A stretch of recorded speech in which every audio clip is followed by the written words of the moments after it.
le problème de ça, c'est quand même l'héritage d'Aulas. C'est-à-dire que maintenant, on compte un peu. Moi, je veux bien qu'on s'en prenne à Textor. Pourquoi pas? Parce que ça aurait pu être effectivement Textor ou un autre. Et Puisqu'en de ce Pathé moment, aussi, de Sédou, et oui, des gens mais qui veulent plus investir dans cette forme. Bon, ils voulaient plus investir et à force de ne pas préparer l'avenir et de ne pas prendre les bonnes décisions sur les 5 dernières années, tu envoies quand même le club dans le mur. Parce que ça aurait pu être Textor ou un autre. Il y en a plein qui cherchent à investir dans le foot en France. Donc on aurait pu faire ce débat avec d'autres que Textor. On a raison d'ailleurs de le faire.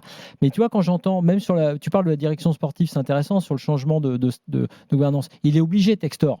Parce que si tu ne changes pas ce qu'il y a sous le capot à ce moment-là, en arrivant, c'est ridicule. Mais qu'est-ce qu'il fait? Ça vous rappelle pas le Paris Saint-Germain?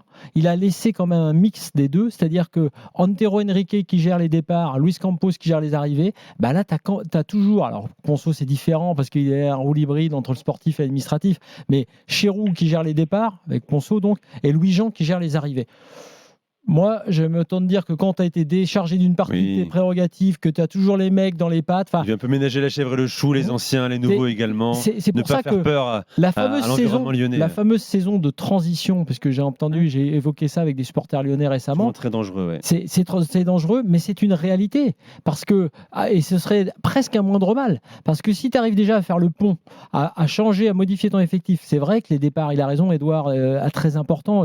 Vous savez ce que j'en pense de Boateng, de Dembélé, de Aouar, mais Boateng notamment, mais Dembélé, Aouar, c'est tellement important. Ces gars qui traînaient leur misère sur le banc, etc. Donc, tu as aussi l'opportunité de remodeler le truc. En revanche, tu as l'opportunité contrainte, donc sportivement avec des objectifs contraints. Puis t'es pas maître de ton destin parce que pas maître de ton destin. C'est comme un gros problème quand c'est effectivement, honnêtement, tu veux réformer un club dans lequel t'es pas maître chez toi. T'es plus maître chez toi. Lyonnais, par rapport à ce que tu as vécu dans un passé, on va dire récent quand même. Je parle vraiment de l'âge d'or là, des années 2000.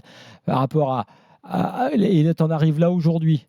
En ayant flippé avec l'addition de la DNCG, tu es presque un peu soulagé ce soir. Enfin, tu dis que ça va peut-être passer, mais tu sais pas exactement quand même ce qu'il y a derrière Textor. Avec ta gouvernance sportive là, un peu bicéphale et mixte, c'est vrai que tu as des raisons d'être inquiet. Il y a quand même un effectif à Lyon aujourd'hui, les gars, qui existe, qui a plutôt bien fini la saison, à condition de ne pas vendre non plus les grands espoirs type Bradley Barcola. Merci Pierre-Yves d'avoir fait le 32-16.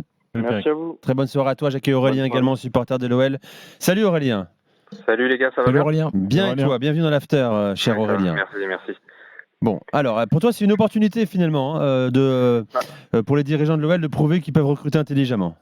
C'est ça, en fait je suis pas si inquiet que ça. Alors c'était pas, on aurait aimé que ça soit plus structuré, ça c'est sûr, mais ça me fait repenser un petit peu au début, aux années Rémi Garde, Hubert Fournier. Alors c'est pas le même contexte, mais où ils ont été obligés de recruter malin et pas cher. On se rappelle quand même que... Mais c'était pour investir, c'était pour le stade.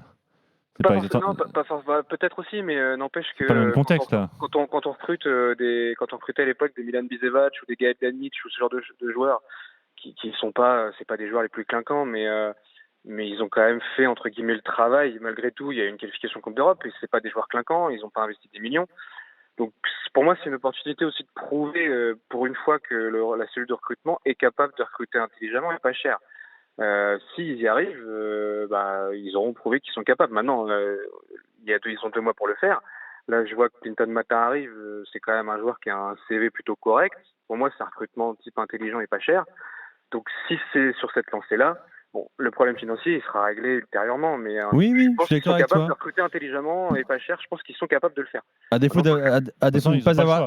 d'avoir de l'argent et des idées déjà, et prouvez-le, ils n'ont pas le choix effectivement. N'oublions pas que l'OL est un club coté en bourse, donc la perte d'attractivité du club peut avoir aussi un effet direct aussi sur la valeur du club.